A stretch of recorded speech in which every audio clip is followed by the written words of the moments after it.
This next question says, can you please include a video tutorial on how to do the TRAC test? I know there's instructions and methods on the website, but I would appreciate if there was a video tutorial as well. So this may not be exactly what you expected, but I do think it's a good question. I want to go through it.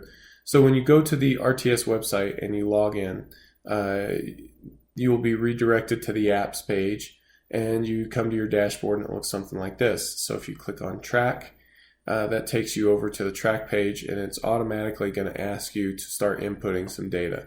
If you need to switch the date, you'll do that here. But then the first thing that you're met with is this orthostatic heart rate test. And there's instructions on how to do that inside each of these bubbles. But what I would like for you to do is basically to skip this test.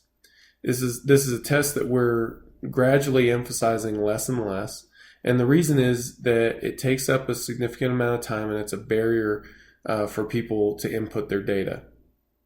In addition, with the wider availability of HRV testing these days, we're going to be switching to an HRV test at some point in the future. So for now, I would just assume that you skip this test. So I would go skip and next, and then just fill out this portion here. They're just subjective questions. If you need any sort of additional info, that's listed here inside of each of these bubbles. It'll give you all the info that you need to be able to answer these questions as accurately as you can. So you go through each of these, you'll answer all of those questions, and you'll hit submit, and that will take you over to your action items page, which I haven't input any data for today yet, but you'll get to see training recommendations and things like that. I would encourage you to look at your long-term analysis. Now, your long-term analysis is going to be this one. Where I would like to see your long-term analysis is, in the green area. Just somewhere in the green. If you're too low, if you're in the blue, then that's fine as long as you're progressing. If your strength is not progressing, then you need to let me know, and we need to move to a training program that has a higher overall stress level.